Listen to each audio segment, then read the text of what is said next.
Visiones y revelaciones completas de Ana Catalina Emmerich. Episodio 50.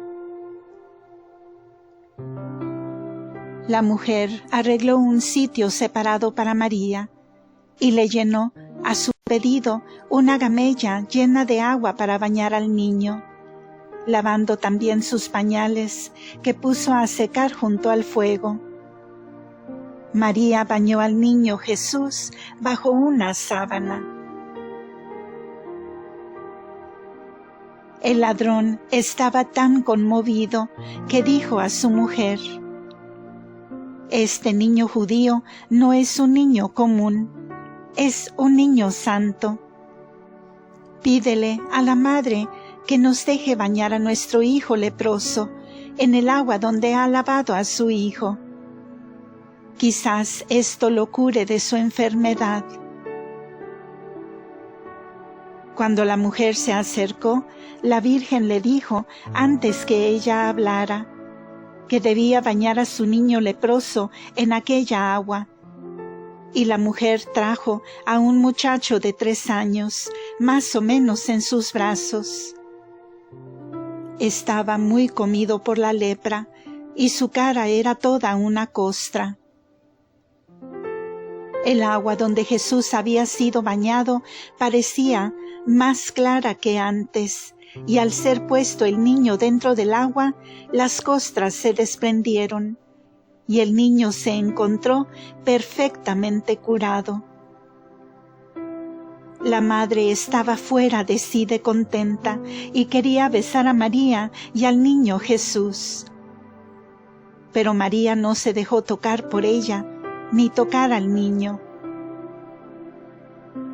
María le dijo que cavara una pequeña cisterna, echase el agua dentro y que la virtud curativa del agua pasaría a la cisterna. Conversó un rato con ella, la cual prometió dejar ese lugar en la primera oportunidad que se le presentara. Los padres sentían gran alegría por la curación del hijo, y habiendo acudido otros durante la noche, ellos le mostraban al niño, contándoles lo acontecido. Los recién llegados, entre los cuales había algunos jóvenes, rodeaban a la Sagrada Familia mirándola con gran asombro. Me extrañó más esta actitud de los bandidos al mostrarse tan respetuosos con la Sagrada Familia, porque los había visto esa misma noche asaltar a varios viajeros, atraídos por la luz, y conducirlos a una gran caverna que estaba más abajo en el bosque. Esta caverna, con la entrada oculta por malezas, parecía servirles de depósito, porque vi allí a varios niños robados de 7 o 8 años, y a una vieja que cuidaba de todo lo que había almacenado. Allí dentro he visto vestidos, carpetas, carne, camellos, carneros, animales grandes y presas de toda clase. Durante la noche vi a María descansando un rato, la mayor parte del tiempo sentada en su lecho. Salieron por la mañana temprano, provistos de alimentos que les habían dado los bandidos. Aquellas gentes los acompañaron un trecho, los guiaron a través de varias zanjas y se despidieron de ellos con gran emoción. El jefe dijo a los viajeros de modo muy expresivo: «Acordaos de nosotros donde quiera que vayáis». Al oír estas palabras, vi de pronto la escena de la crucifixión y escuché al buen ladrón diciendo a Jesús: Señor, acuérdate de mí cuando hayas llegado a tu reino. Reconocí en el buen ladrón al niño curado de la lepra. La mujer del bandido dejó, después de algún tiempo, la mala vida y fue a vivir a un sitio donde había descansado la Sagrada Familia. Allí había brotado una fuente y crecido un jardín de arbustos de bálsamos. Varias familias buenas fueron más tarde a habitar en aquel lugar.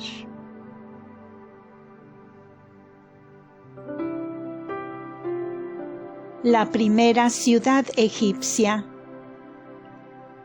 La fuente milagrosa. He visto a la Sagrada Familia entrar en un lugar desolado. Se habían extraviado y vi que se acercaban reptiles de diversas clases. Entre ellos unos lagartos con alas de murciélagos, que iban arrastrándose, y muchas serpientes. No les hicieron daño alguno, más bien parecía que querían indicarles el camino. Algún tiempo después, no sabiendo ya qué dirección tomar, vi que les fue mostrado el camino por medio de un gracioso milagro.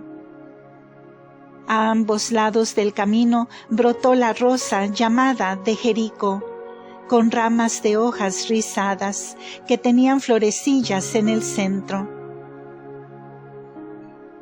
Avanzaron con alegría en medio de ellas, viendo que se alzaban las flores en toda la extensión que alcanzaba la vista. Este prodigio continuó por todo el desierto. A la Virgen le fue revelado que más tarde vendrían gentes del país a recoger estas flores, para venderlas a viajeros extranjeros y comprar pan con el producto de la venta. En efecto, he visto que así sucedió más tarde. El nombre del lugar era Gaz o Goce. Los he visto arribar a un lugar llamado, si mal no recuerdo, Lep o Lap, donde había agua, fosos, canales y diques. Para atravesar el arroyo lo hicieron en balsas de madera, en las cuales había unas tinas donde metían a los asnos. Los que los pasaron en balsas fueron 2 hombres de feo aspecto, cetrinos, con narices muy chatas y labios gruesos, que andaban medio desnudos. Más tarde llegaron a unas casas apartadas de la población, pero al ver a los habitantes tan altaneros y soeces, no pararon ni hablaron con ellos. Habían llegado a la primera población pagana egipcia, habiendo viajado durante 10 días en territorio de Judea y otros 10 en el desierto.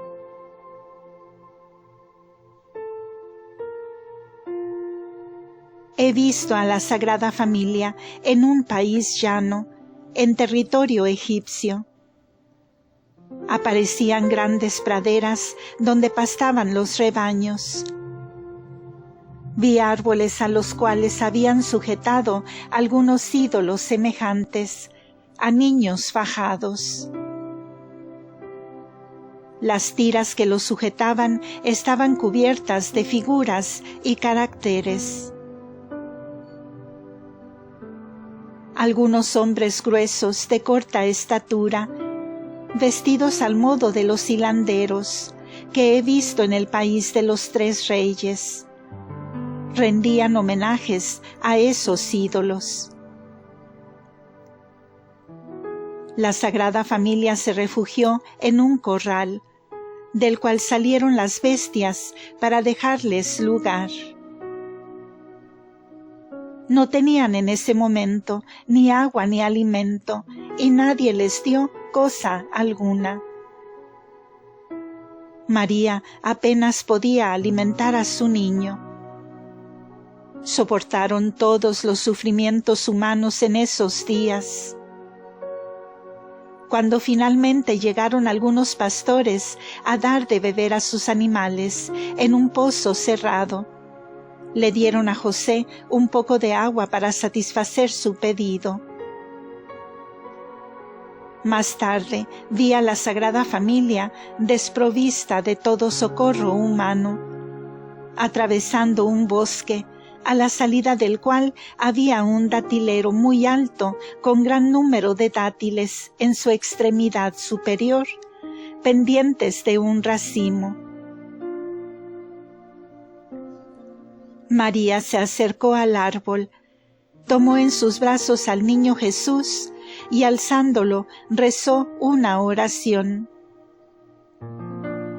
El árbol inclinó su copa como arrodillándose ante ellos, y pudieron así recoger su abundante fruta. El árbol quedó en la misma posición.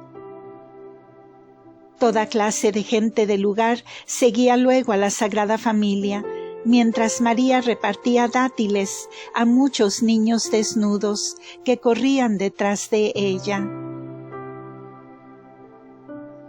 Como a 1/4 de legua llegaron cerca de un sicomoro de grandes dimensiones, y se metieron dentro del hueco del árbol que estaba en gran parte vacío, ocultándose a la vista de la gente que los seguía, de tal modo que pasaron de largo por el lugar sin verlos, y así pudieron pasar la noche ocultos.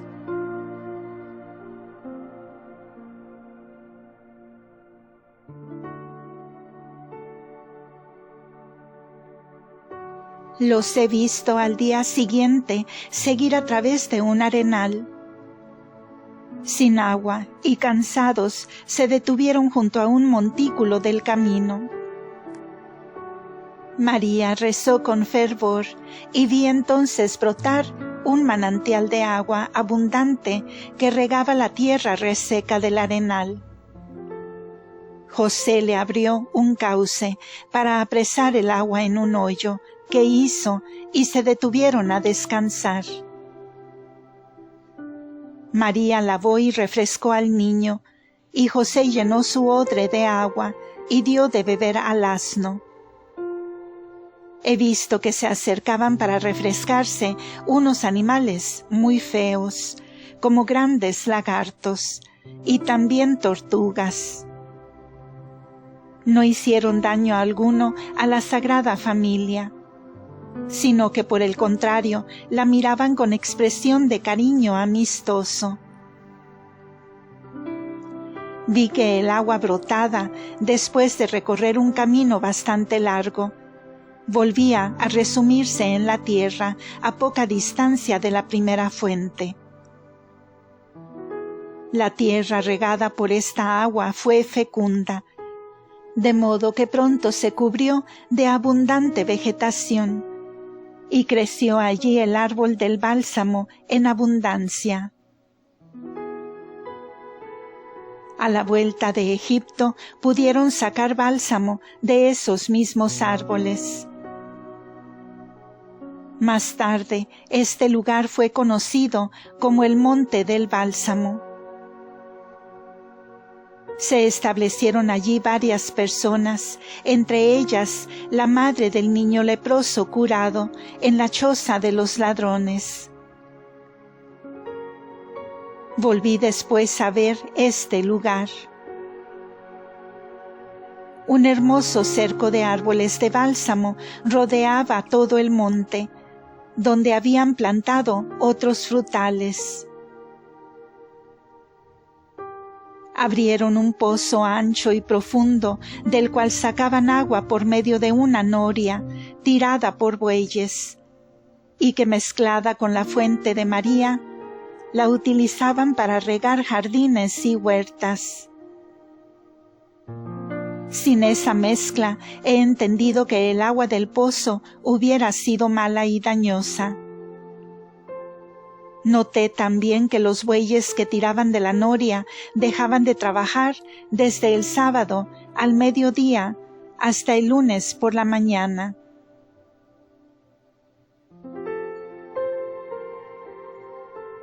El ídolo de Heliópolis.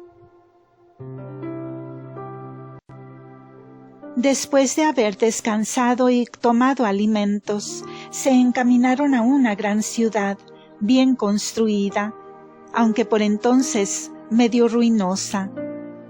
Era Heliópolis, llamada también On.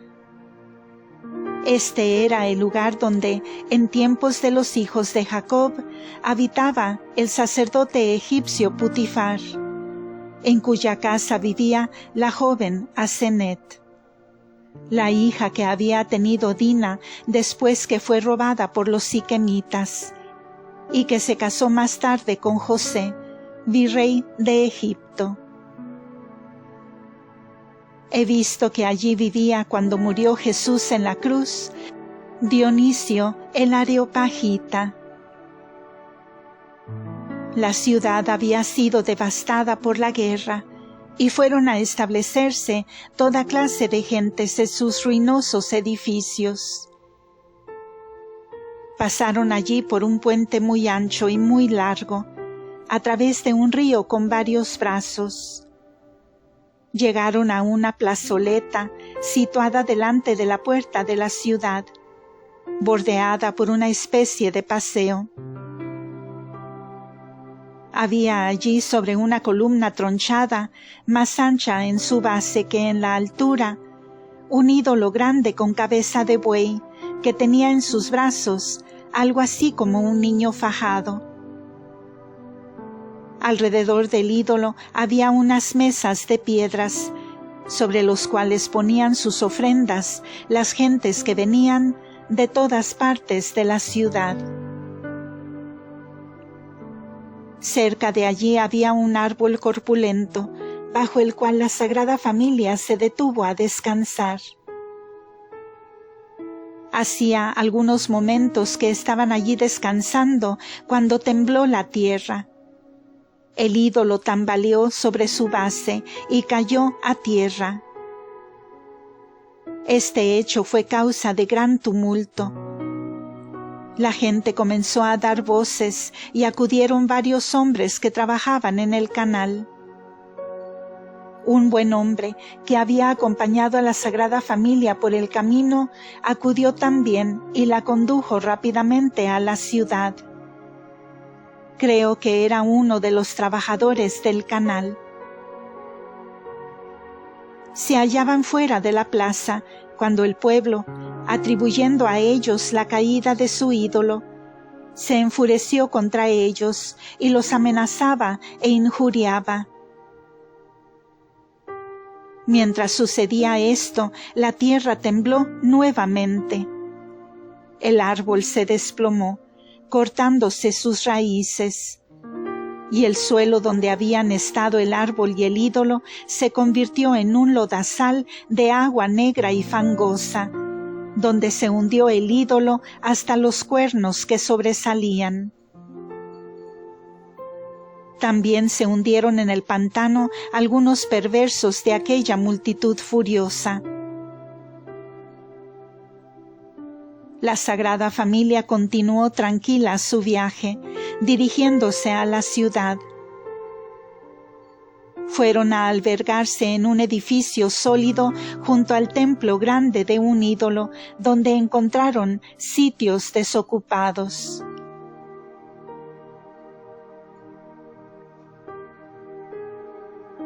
La Sagrada Familia en Heliópolis. Una vez que atravesé el mar y fui a Egipto, vi a la Sagrada Familia habitando aún en la gran ciudad en ruinas.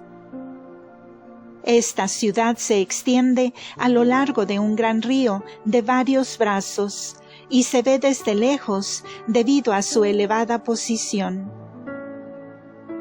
Hay algunas partes abovedadas, debajo de las cuales corre el río. Para pasar a través de los brazos del río usan vigas colocadas sobre el agua. Vi allí con gran admiración mía restos de grandes edificios, torres en ruinas y templos en bastante buen estado. Había columnas que parecían torres, a las cuales se podía subir por la parte exterior. Otras, muy altas, terminadas en punta y cubiertas con imágenes extrañas, y figuras semejantes a perros, acurrucados con cabeza humana. La Sagrada Familia habitaba las salas de un gran edificio, sostenido por un lado por gruesas columnas de poca altura, unas de canto recto y otras redondas. Bajo las columnas habitaban muchas personas. En la parte alta, encima del edificio, había un camino por el que se podía transitar, y enfrente un gran templo de ídolos con 2 patios. Delante de un espacio cerrado por un lado y abierto por otro, bajo una hilera de gruesos pilares, había hecho José una construcción liviana de madera, dividida en varias partes por medio de tabiques, donde habitaba la Sagrada Familia. Noté por primera vez que detrás de aquellos tabiques tenían un altarcito ante el cual oraban. Era una mesa pequeña cubierta por un paño rojo y otro blanco transparente. Encima pendía una lámpara. Más tarde vi a José ya bien instalado allí y que a menudo salía afuera a trabajar. Hacía bastones con pomos redondos en la extremidad, cestos y banquitos de 3 pies, y levantaba tabiques livianos con ramas entrelazadas y tejidas. Las gentes del país las untaban con un baño especial y las utilizaban para dividir las viviendas en compartimentos. Contra los muros y aún dentro de los muros, que eran de mucho espesor. Con tablas delgadas y largas hacían torrecitas livianas de 6 y 8 lados, terminados en punta con adorno redondo por remate. Una parte quedaba abierta de modo que podía una persona refugiarse dentro, como en una garita. Tenían escalones por fuera para poder subir hasta la punta de la torre. Delante de los templos de los ídolos y sobre las azoteas vi estas torrecitas, que parecían refugios para guardianes como defensa contra los ardores del sol.